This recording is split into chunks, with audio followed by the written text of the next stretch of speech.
Again, welcome. First thing on our agenda is a presentation from Visit Brainerd. Mary Johnson is going to make a presentation to us. Very welcome.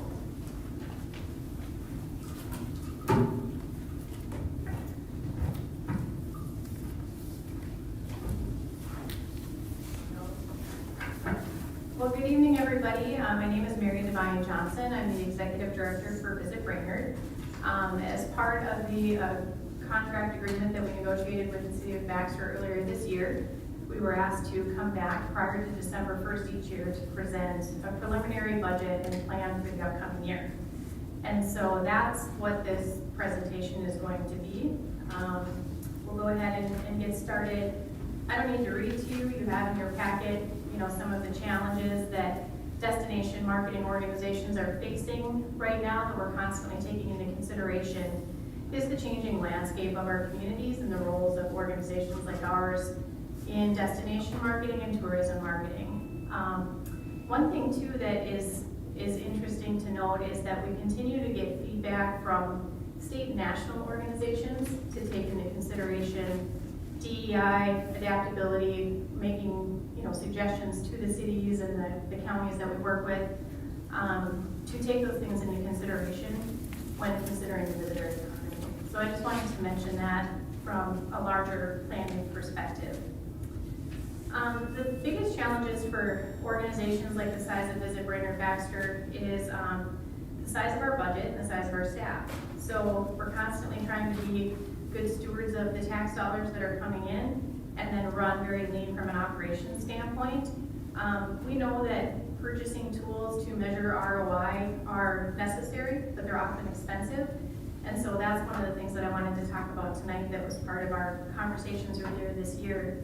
But I think we're doing a good job. We continue to do a good job running lean and from a fiscally responsible perspective with basically 2.5 FTE. We have 2 part-time people that are just under 0.75 and then myself. And then spending the bulk of the dollars on the programming, the marketing, and advertising that we're doing.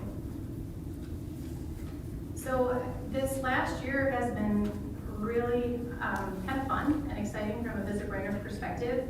The conversations that we had with you earlier this year obviously prompted a lot of things for us to take a look at and things that we were already discussing. So I think it's been a good opportunity to look at where we're headed. And those are the things that I presented earlier this year haven't changed much, but we have moved forward as a board on agreeing to rebrand to Visit Brainerd Baxter, and we'll go live with that as soon as January of 2026. We know that the landscape of the community has changed. We look a lot different as a community than we did in 1995 when the organization was established, and even a lot different than we looked in 2008 when we were rebranded as Visit Brainerd. And so we will make small adjustments to the logo to start with instead of doing a whole new branding exercise, which will cost tens of thousands of dollars. And then start using visitbrainerdbaxter.com as our URL. We will continue to keep visitbrainerd.com up and have it pointing to the website just because of SEO traffic. But I'm really optimistic that this is an opportunity for this community, the Brainerd Baxter community specifically, to differentiate itself in the landscape of the larger regional destination known as the Brainerd Lakes area. We will be implementing digital kiosks for visitor information services, and we're going to start with 3 different sites this year, 2 hotels, and then at the Visit Brainerd Gift Store and Information Center in downtown. The goal is to have as many as 10 to 13 in market by 2027.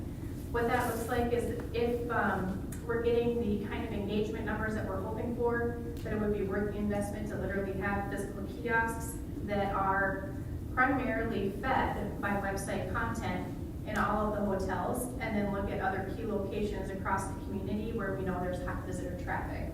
And then I think that will ultimately, in the next 3 to 5 years, change how we deliver visitor information services, and then we can reassess the need for physical location and the gift store and all of that at that time. We will be continuing to focus on website content, feeding our digital app, and then utilizing AI-assisted tools for trip planning and in-market services. I don't know if any of you have stumbled onto a website recently for visiting or planning a trip, but oftentimes you'll get a pop-up that starts to say, hey, what do you want to do and what are you interested in? And so we are looking at implementing tools like that on our website as well, which will help us also gather visitor information and analytics so that we can better refine who the visitor is and who's trying to plan a trip to our community. I think the last thing of note, or I'm sorry, two more things. Implementing a data science tool to measure the local economic impact. That was something that came across very important from my perspective with the City of Baxter and the conversations that we had.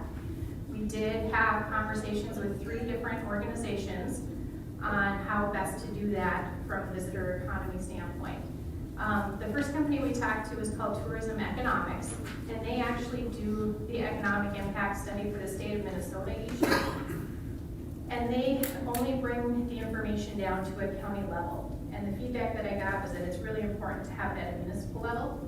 And so Tourism Economics gave us recommendations for 2 other companies that we can work with. And we have a proposal right now from a company called Zartico. It's a $25,000 investment per year to have them take a look at the spend data and the geolocation data from our specific geographic area. And so we can do it just on Baxter, we can do it on Crow Wing County, and then distill who's moving around the county and coming into Baxter. It's fascinating, slightly terrifying, but fascinating information and data. I think it's a good investment for us to make. When I asked my board about it, since it would be 5% of our operating budget, they just said, let's make sure that we know that this is a tool that would meet the expectations of the City of Baxter. I don't have the proposal with me. I can certainly send it over, but I will tell you that Zartico is the top in the market specific to tourism and visitor spaces. There's Placer.ai, there's Datafy, and they all do economic impact assessment too. But the difference with Zartico is that they can go through, they have methodologies that will remove some of the spend data that might not be relevant to visitors. So we know who's going to Starbucks. We don't care if they're buying something from Amazon. And they have the tools in place to strip that out so that we can get a much clearer picture on the visitor economy. So I don't know that it's really something that I'll ask you to say yes to tonight per se. I'm not sure how we do that from an action standpoint in this presentation, but I would like to know if it's something that you think that would be useful and still important since it's such a significant expense. And then lastly, we'll be revising our advertising strategy to focus more on video. We feel really strongly that video content is king and that there are lots of opportunities to really engage visitor information and interest by showing videos of what we can do. And so we've been working on some campaigns to tell tall tales. That's the theme of the campaign that we're looking at this year is the short drive for tall tales. And then we can highlight the various experiences that people can have specifically in Greater Baxter. This is just a recap of our services agreement. I pulled out the bullet points literally from the contract, so if there's any questions or concerns about what we're doing, we are managing the destination marketing program, we are providing visitor information services, we are managing the website and social media, implementing an annual plan. We will, as per the agreement, conduct an economic impact analysis every 2 years, with the first one being delivered in 2026. Promoting and supporting local festivals and special events, and then promoting the city at trade shows and conventions in alignment with the goals. The last 2 are things that I think we can continue to try and grow. There haven't been a lot of opportunities for that specifically with the City of Baxter, but we're certainly open to doing that. So the 2026 preliminary budget, this is a breakdown, a very simplified breakdown, so if you're looking for more details, please let me know, I'm happy to provide them. But just on a basic level, you can see the lodging tax revenue estimates, and I'm using information from 2024 and 2025 to give you the estimates for municipalities. But we're looking at about $485,000 in lodging tax revenue from Baxter, about $20,000 from Brainerd. The non-tax revenue is largely a special contract that we have with the Brainerd EEA, but you'll note that $48,000 of that 53 is on advertising and consulting services. So Visit Brainerd really only keeps $5,000 of that non-tax revenue. The gift store sales sponsorships is about $12,000. Our overall operations is $230. Advertising and promotions is $300. And then I already referred to this one. So here's the breakdown of what we're proposing in 2026 for our overall income and expenses. Anybody have any questions? I know I've just been doing a lot of graphing, but any questions yet about the information? Defining the market, this hasn't changed much, right? We kind of know our bread and butter. 60% of it is spent in the Minneapolis-St. Paul DMA. That is our largest opportunity to get people to come to the area. A lot of them are repeat visitors, but also there are plenty of people that have never been here. And it's a drive market. Indications from the U.S. Travel Association is that with the economic uncertainty, we'll continue to see people putting off trips overseas and doing international travel and doing drive market type of visits. And then we will spend 15% in other DMAs. Metropolitan areas in the upper Midwest, still within what is considered a drive market, 6 to 12 hours. You know, Minneapolis is just 2. And then in-market visitors is something that we're adding this year. It's something we've been doing before with just content, but we'll be doing a lot more with social media content, where we're doing a listicle of the 5 best places to get a burger in Baxter and targeting people that we know are already here, so they know which businesses to go to and to visit, and providing that kind of information. And then the niche experiences. That's really the Minnesota experience. We would be foolish to not promote all of the assets that you can find in Brainerd and Baxter, or the things that you can do in Greater Crow Wing County, if you will, once you're staying in our community. Because of the economic uncertainty, we will be doing more advertising focusing on the hotel stays and putting heads in beds. For many years, we focused largely on experiences and trying to get people here and the things that you could do once you were here. But we've agreed that it's time to put a little bit more of the money into focusing on the hotels and the lodging experiences, so we can make sure to target as many as possible coming to stay at the hotels and not necessarily driving people to some of the other lodging accommodations in the Crow Wing County area. And then highlighting the experiences specifically that you can have in Baxter: staying overnight, shopping, eating, drinking, and then the public parks, trails, the lakes, and then the Mississippi River. The road trip marketing, really this is, again, it's the drive market. Very specifically, we're targeting the Minneapolis DMA, and the idea is it's a short drive for our own tall tales, and kind of talking about the legendary Paul Bunyan feel of it, the family vacationers, the people that can come and experience all of the things that we have in the community here. And then the Minnesota experience marketing. We can still use the same theme of the land of tall tales, but instead of targeting families who are looking for water parks and hotels and various attractions, it will be the tall tales of, I don't even know if this is right, I caught a 43-inch walleye, right? That sounds ridiculous, but we can have some fun with the things that you can do in the Minnesota experience type of marketing. But lots to love, slower pace in Minnesota Nice, targeting specifically guys getaways, girls getaways, and then the various amenities throughout. Can I make a comment, just because I'm the self-appointed cheerleader of Baxter's new dog park, playing off the tall tales? What about if you did the story or picture the dog park only TAILS? We can do that. I know that a lot of people travel with their dogs and need a place for their dogs to They play. do, and that's an important aspect for them. We get a lot of people asking about dog parks in the summer, and we sent them to the Baxter Dog Park in Brainerd, so this will be great. We did do a Facebook post. I don't know if any of you saw it on your grand opening, and it was ridiculous. I did 780 some shares or something like that. So really high engagement. People were excited to see it. That was probably all me and my family. But I like the tall tales.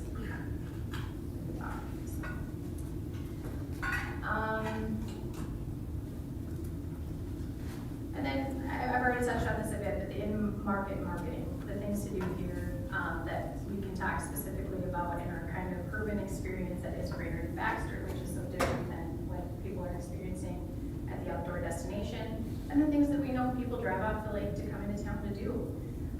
And that's as much, if not more, about generating sales tax revenue and not just the lodging tax revenue, so that we have the overlay of both revenue streams for the city of Baxter. So our marketing strategy, I break it down into the buckets for you so you can see. We do a healthy mix of traditional advertising, an awful lot of digital marketing, content marketing, which is telling people what they can do and can expect here. Event and partner marketing is one of the areas that we really want to try and emphasize more and build upon in the next few years. And then our visitor information services. This is our overall strategy for the year that aligns with the scope of services. Methodology, the media mix is shifting more toward long form video. And so what that means is you'll see more 30-second TV commercials, streaming videos, and then in targeted locations. We've done a lot of broadcast radio and print advertising, and it's very hard to measure. We can do it. We know that we get feedback from statewide radio because we literally hear it from the people who walk in the door. But we're just leaning into video from that perspective of trying to really identify, give an identity to Brainerd and Baxter beyond just the lakes and cute kids jumping off docks. We have that, but we also need to tell the story of the other things that we can experience here.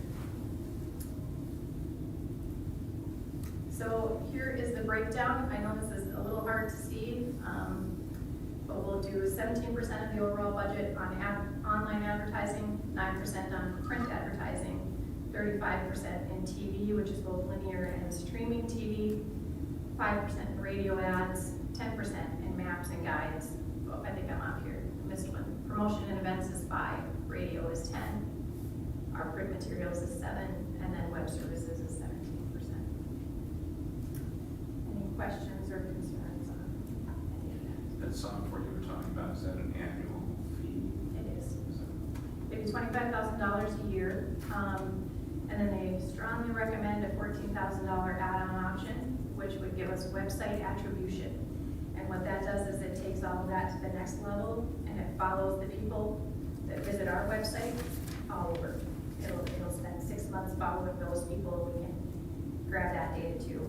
I think ultimately we should do it. Their recommendation was let's spend 6 months with just the spend data and geolocation data and see if we can get what we need. But I really think that ultimately we're going to end up at about $40,000 a year. Unless I'm or do you want me to read it? And maybe we just do it for a couple years. What's the goal of that information? To provide the economic impact analysis that was requested by the city of Baxter.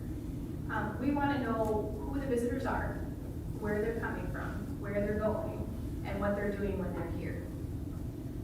If we know about where they're going, if it's restaurants or parks or shopping, then we can better refine our marketing and advertising messages and finding those people, and then lookalike audiences that we can target later, refining the overall marketing and advertising. I think for your purposes, that data would also certainly help give us some baseline and trend data for the sales tax revenue. So you can take a look at how much actual impact is this strategy having on the community. Because right now our basic metric, Patrick, is heads and beds, and it's that lodging tax revenue. And I can show you that it goes up 3 to 5% on average every year, year over year. But I can't exactly tell you if that's because the cost of the room has gone up or if there are literally more heads and beds. That's an entirely different service that has to be paid for as well, and it's not the only thing that we want to measure. Is that? Yeah. Tier was I use a lot of words, so I don't. Is there any opportunities to work with Playdeck and Laser AI? It's like how much? Because it seems like a pretty hefty spend for just information purposes. Yeah, we sure can. We can go back and look at it. I think the difference is that the Placer AI data would include all of the spend data that, what Zartico offers is the methodology of working specifically on destination marketing. And we can pull some of that out. I'm happy to look into it though before I sign a contract, right? I mean, we can certainly go and have a conversation with Blake. I can look at the place where, place where you actually Yeah, I'm not in that world, so I don't know the differences between all that. I mean, truly, I know that it exists, and I've seen demos of the Blade Egg Placer AI data. When we looked at it, it was much more event, focused in terms of a snapshot of time. But I haven't had that conversation in probably a year and a half with Blade Egg. I truly went based on the recommendation of the company that does the economic impact for the state of Minnesota. So I'm happy to look into it. I'll just say that I'm overall happy with the progress that has been made here. And I think regardless of what choice you make in terms of the data, that's the track that we were looking for when we started the conversation. And especially the idea that you're taking it a step further than just like being able to tell us that there's data now, but using it to refine your advertising and improve the operation. That was the goal that I was working on when I was having the conversation last year as well. So, Good, thank you. yeah. And we did take that into account. We looked at our Google Analytics data as kind of our key metric this year in terms of changing to video and the amount of money that we're spending in different places and adding in market. And so it's been a very good exercise for us to go through. So, any other questions on that? I think, you've seen this before. There's nothing new. I'm really excited about rebranding the Visit Brainerd Baxter. I'm not just saying that because this is the audience that I'm in front of. I, every day, answer the question, am I the Chamber of Commerce or not? And I'm not. And they have Explore Brainerd Lakes, and there's a need for that as well. So I think for us to really take this to the next level and make this kind of the gateway to the lakes. Brainerd Baxter is a gateway to the lakes, and let's talk about that experience differently and start to create an identity for this community that is the anchor of all of that. Will be really fun. I'm looking forward to it. So, I think it's important for us strategically in the next however many years to continue to talk about how do we develop the assets that could potentially put us in the landscape of meetings, sports. I know that's hard. Who pays for it? Who maintains it? Who manages it? All of those things. But we're a great destination for it. We're 2 hours from a lot of different places, and then we're in a place where people want to be.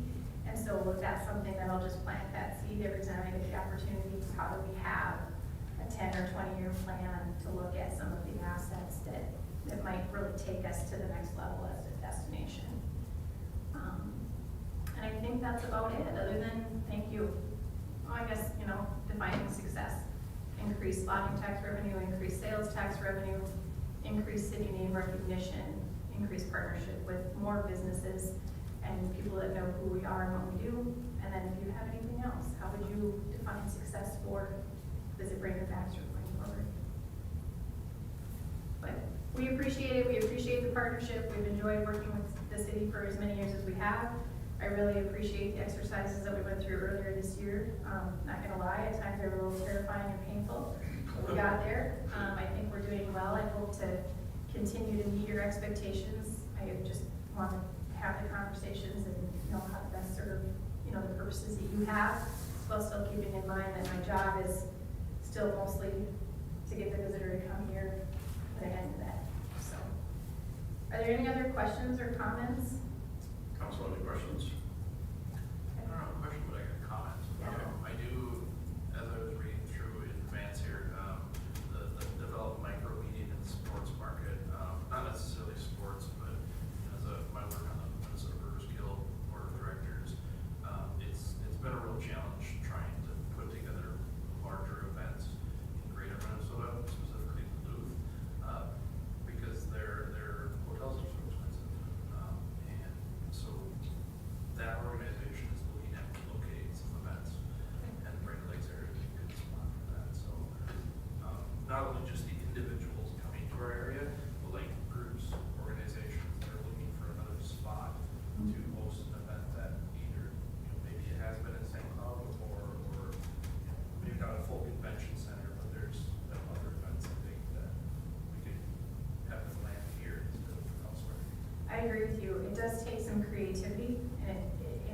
market because of the lodging that we have. Specifically, you can put the heads in the beds, but they just don't necessarily always have the meeting space. So if we can figure out how to get creative with partnering with other facilities and getting them transported back and forth, that's the nut to crack. And I keep trying to figure out how to do that with some of the things that we have.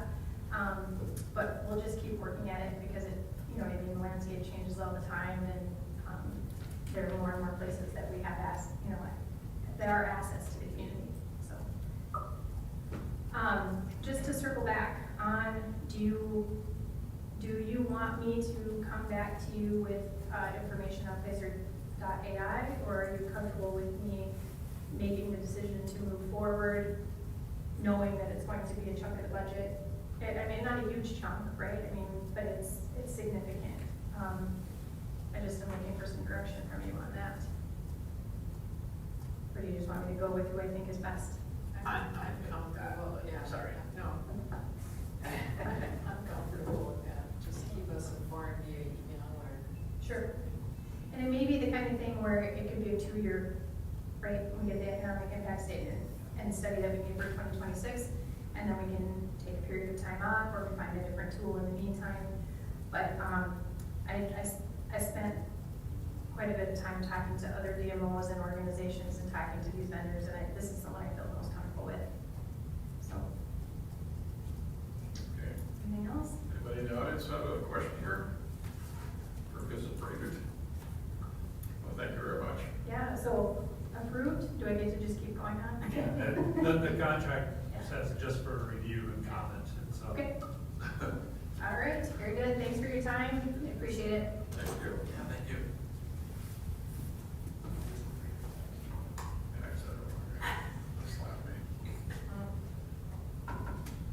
Okay. City Administrator, changes to the agenda? Yes, we have 2, Your Honor. The first one is to pull item 16, remove it from the agenda. And number 17 has been revised to reflect the actual pay estimate of $652,852.10, which is laid out in front of you.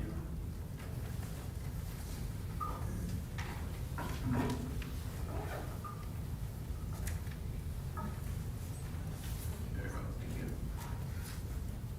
I'm not seeing that number, Brad. The 652 minute. Well, there it is, 652? 652,852. Okay. Just insert that when we get to it. Okay, great. Next thing on our agenda is public comments. Anybody has anything you'd like to address us about that's not on the agenda? We would entertain those comments at this time. Seeing none, we'll move forward then. The following items are considered non-controversial by staff and are recommended to be read and passed in one motion. Any council person, staff, citizen, or meeting attendee can request one or more items be pulled from the consent agenda, and the item will be pulled and addressed immediately after the passage of the consent agenda. Otherwise, the following items will be passed in one motion. Number 2, approve the city council work session minutes from November 4th, 2025. Number 3, approve the city council minutes from November 4th, 2025. Number 4, approve the payment of bills and finance report. Number 5, accept the Utilities Commission minutes from November 5th, 2025. Number 6, approve the Panera Bread escrow agreement for inspection services and as-bills. Number 7, approve the stormwater facilities maintenance agreement with access rights and covenants for Panera Bread. Number 8, approve the Hyperline high performance lining manhole quote in the amount of $32,662.30. Number 9, approve Aztec Corporation final pay estimate number 3 in the amount of $54,730.19 for 2025 microservicing project. Number 10, approve the Trout Company's change order number 3 in the increased amount of $5,000 for contract A related to the 2025 water supply improvements, wells 5 and 6 project, municipal project number 60011-45040. Number 11, approve Trout Company's partial pay estimate number 4 in the amount of $34,651.25 for work completed on contract A related to the 2025 water supply improvements, wells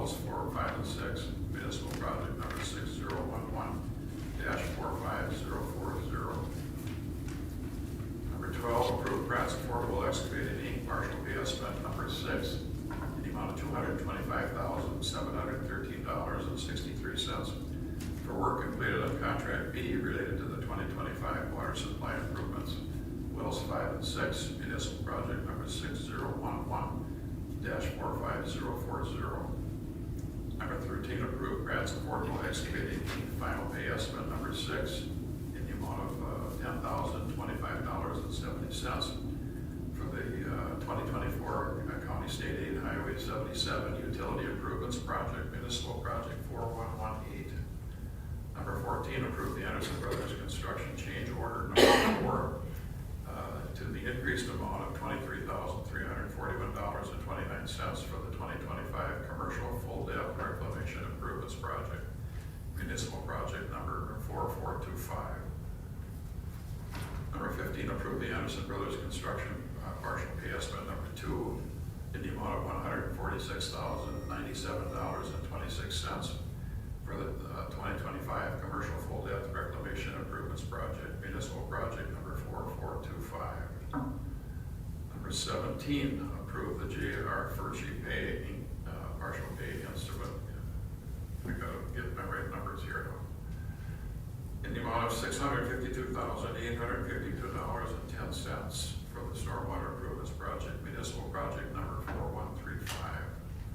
Number 18, approve Tom's Backhoe Service Inc. change order number 1 in the amount of $8,882.55 for the lift station number 17 reconstruction project.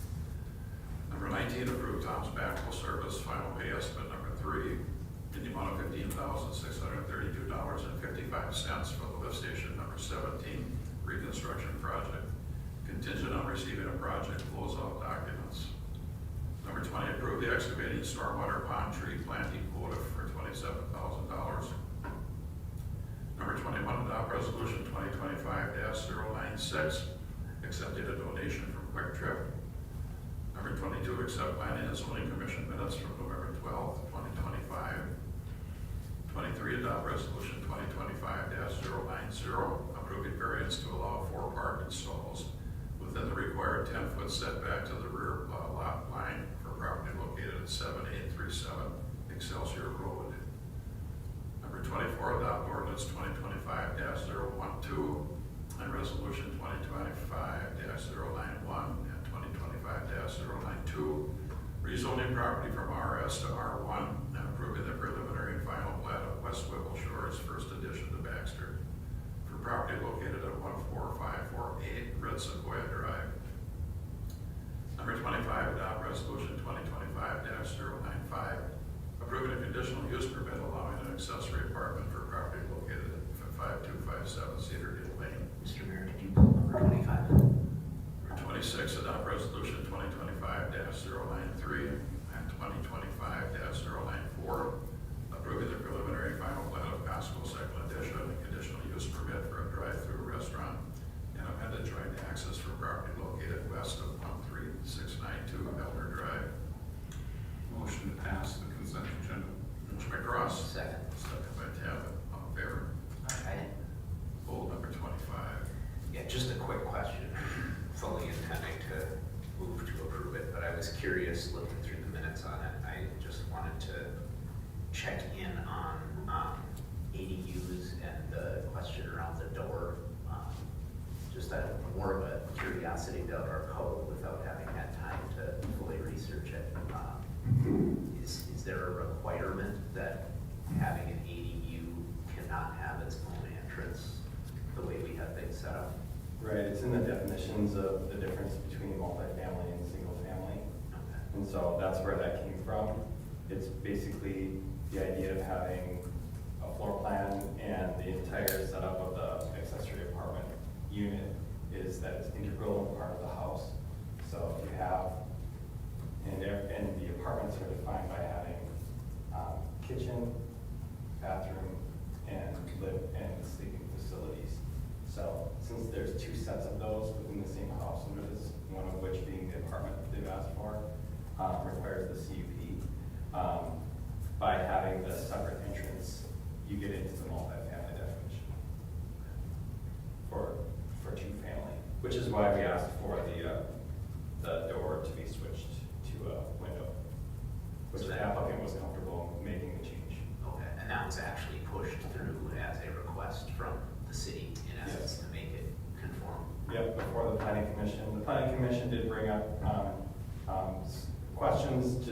on behalf of the homeowner regarding building code and if that works pursuant to the building code, which is in the review at the time of the planning commission hearing, but we did follow up with the building official, and that really the only requirement for a single family house is to have one front door, so you don't have to have a second front door for accessibility reasons. You have to have egress from bedrooms, so the plan that's proposed and that was recommended by the planning commission is a plan that would be acceptable by building code with our building official. So just to have that part too. Did that change at some point in the past? Because no apartments we've passed that actually have a like patio door or something. It's usually, I think, some of them are on a separate level, so they're.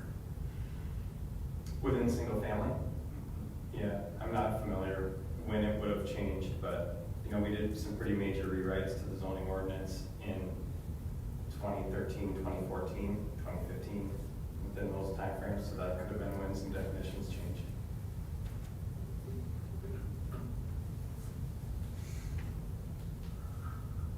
Having heard that, I will move to approve number 25. Second. Second. Let's do any further discussion. Fair say aye. Aye. All same sign, motion carries. You're following along, round number 27, certification of delinquent utility bills, invoices, and abatement charges. We have a update from our finance director. Thank you, Your Honor. We have before you a list of delinquent utility bills that are scheduled to be certified for collection with the property taxes. Each year, at least annually, we certify bills that are at least 60 or more past due, days past due. These would be the bills for July usage, or excuse me, for usage that was due in July. That remains unpaid, they'll be certified for collection of the property taxes entirely in 2026. As part of that process, we do have a public hearing. Notice was provided to the property owners that were listed on here, as well as others that have since paid their bill. But as part of that process, we do have a public hearing in case anyone wishes to address the council. Any questions, Jeremy, while he's there? We'll open the public hearing then at 7:39. Anybody here to address this issue? Seeing none, we'll close it at 7:39:15. Look for a motion. So moved. Second. Motion by Cross, second by Talbot. Any further discussion? All in favor, say aye. Aye. All same sign, motion carries. Any head council comments? I have no comments. Talbot? No comment tonight. Patrick? None. Mark? None. I just want to say we had a ribbon cutting grand opening of Quick Trip. It kind of came on a unique day. It was the 11th. It was a holiday and federal holiday. It was tough to find people. I appreciate the city administrator on his day off, and Mr. Cabot showed up for the ribbon cutting, and I appreciate that. And they did make a couple of pretty nice donations to it, and somebody might want to talk about that. But anyway, we welcome them to our community, and it looked like it was very, very successful. That's all I got, City Administrator. Yes, thank you, Your Honor. Just two things related to the 371 Overpass project, as I indicated at the conclusion of the public hearing. Looking for, if the council's ready to schedule the vote for municipal consent based on the dialogue at the last council meeting, the suggestion of a work session was put out there. Thank you for doing the doodle poll. The date that was selected was November 12th, or I should say selected, that all 5 of you could attend, was November 25th. And so looking to confirm the 25th to be in that date. And then lastly, related to the 371 project, before you was a memo that I laid in front of you this evening. That was based off of a conversation that I had with Councilmember Tabbitt last week, asking if there is an independent transportation engineering firm that would be willing to complete a third-party review of the final layout of the overpass project. Looking at taking upon that request, as I indicated previously, if there's questions that you have that we will seek answers, and as such, reached out to firms that haven't been part of the process, may that be on behalf of the city or MnDOT, to take a look at it. We have one firm that did submit a proposal, KLJ, and that is before you, this laid in front of you. My intention is to share that with you, allow for you to have a discussion if it's worth, I believe it's just under 17,000 to get that independent review and seek direction from you, as there is a tight window in regard to delivery of an end product, should council want to proceed with this independent review. So I don't know, Councilmember Tevin, if you want to summarize our conversation, what led to. Sure.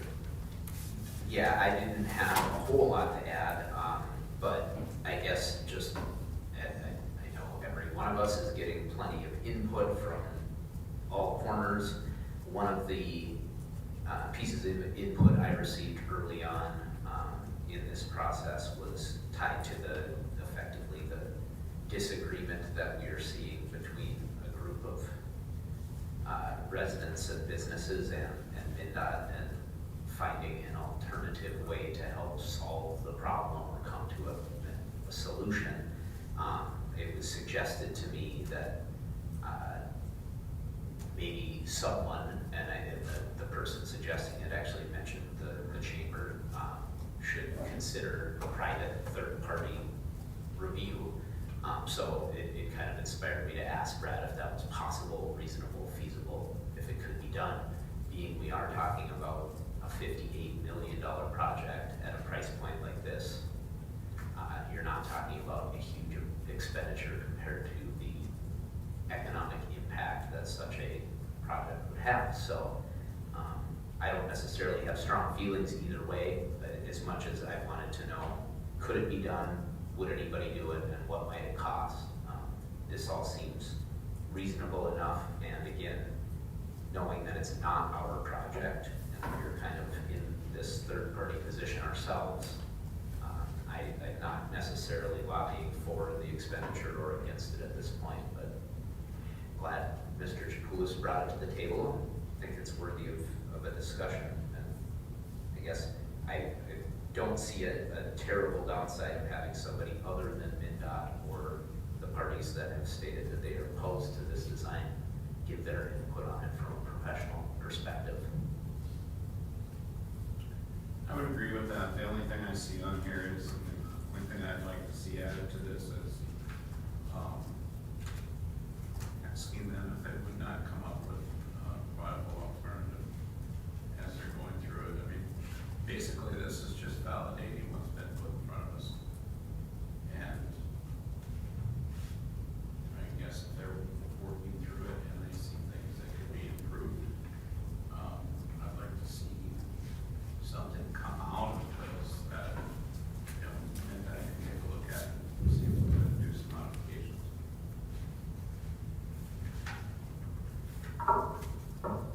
They And it could- might cost a little more to do. That was my question, yeah, to have a viable alternative that was come up with by them would be, I think, very encouraging. However, how much more is it going to cost?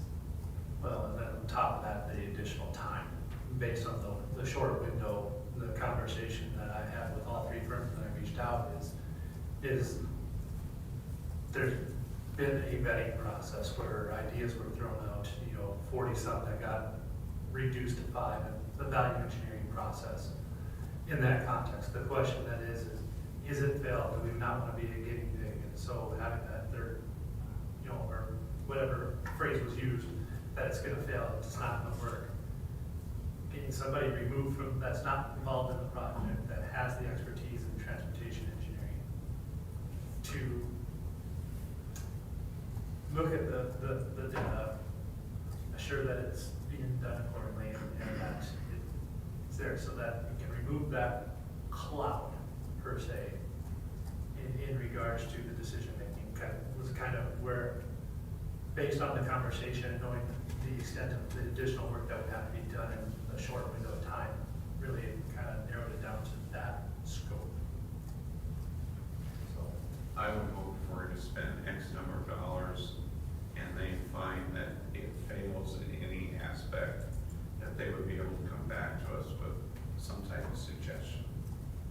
And right now, it's just analyzing it. Do the numbers work? Do they don't work? You know, we haven't seen the video yet of Thursday night, watching all those roundabouts work with the type of traffic we get on Thursday and Friday nights. We've seen a nice flow through there that seems to work all the time, and we know that's not the way that intersection works.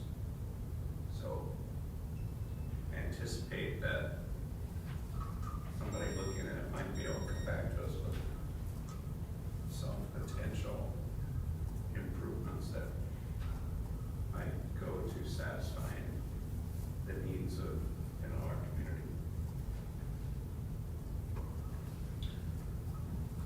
I think from my perspective, $16,000 is a pretty low price to pay for somebody to say, but for a second, look at this entire thing and say, this is gonna fall apart for you guys.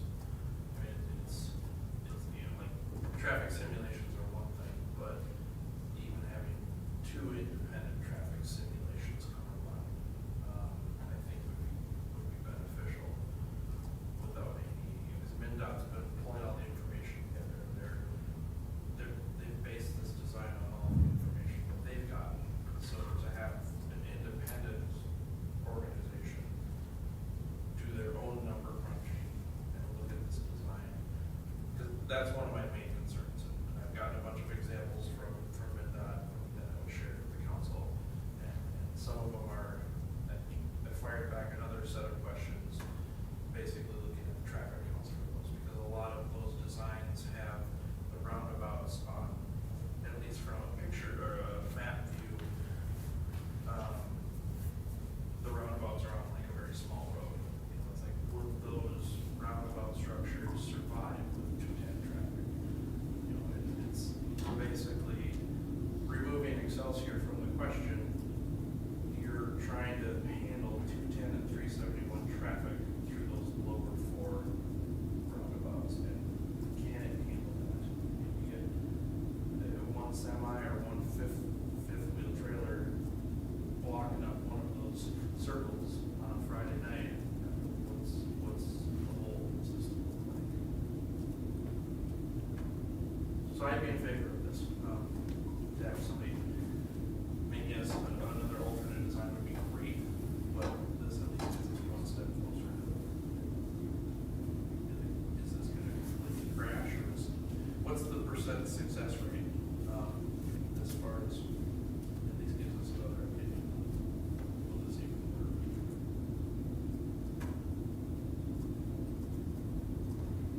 Well, I agree, I think it's a great idea, and, I guess, my question mark would be, are we hiring them to redo it, or just to give us an opinion on, does MnDOT have all their facts right, and what they're telling us, that there is no other way, and this will be okay, or will it fail without paying them to redesign it? I don't think that's, our job, I guess, to spend more money to redesign it, but, well, I'm curious to hear another opinion. I think the contract is set up just to analyze what we have in front of us. And I think that's a good start, but I think for a little bit more, I would hope that they could come back to us and say, here's an issue here, and here's how we might fix it. As opposed to just saying yes or no. I think just, so that the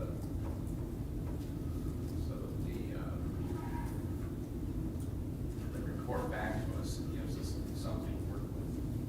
Right now, it seems like everything we've brought up has just been shut down. And as far as you had mentioned, the 4 or 5 or 6 items that they had sent over showing us all these different roundabout configurations, none of them what they proposed for us. There was one that's half of what they proposed for us, but it was also on a whole lot more ground than we have. So we have a very unique situation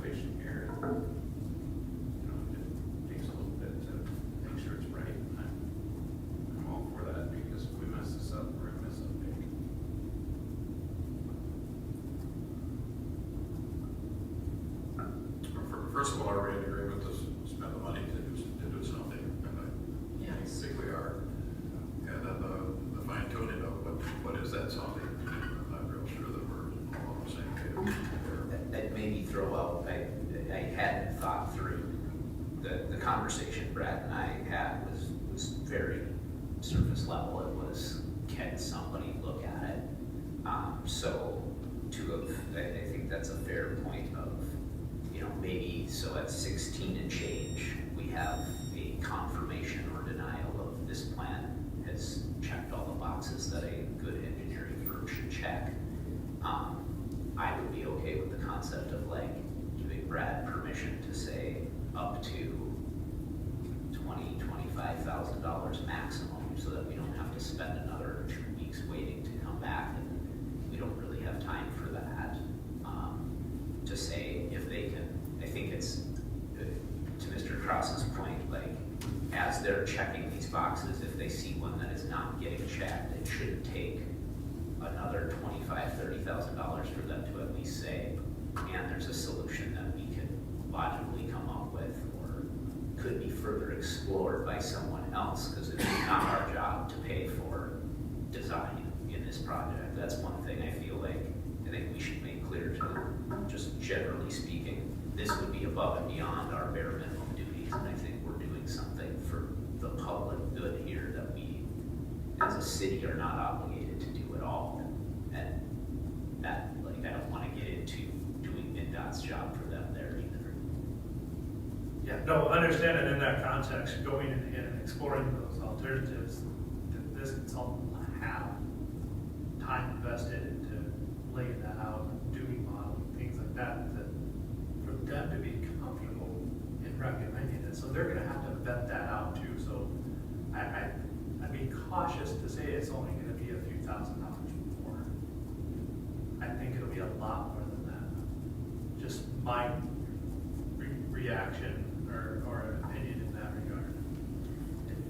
I guess I'll open up for others to add, but I don't want to spend more than, say, 25 at the high end personally. I felt like 16 is something that's a palatable thing, considering the scope of what we're dealing with in terms of economic impact and all of the effort that's already been put into this. But I don't personally want to go a whole lot higher. No, I would agree with that as well. Yeah, I think that too. Check it out, Brad, see what they say. Okay. Thank you. We got a consensus here. Okay, that's that. Got anything else, Brad? That's all I have for administrative report, but we do have, to go into closed session under Minnesota statute 13D.03 to discuss labor negotiations. So we'll be looking for a motion to go into closed session. I'll make a motion to close the open and open the closed. Second. Motion second, all fair. Aye. Okay, that ends the city council meeting for tonight.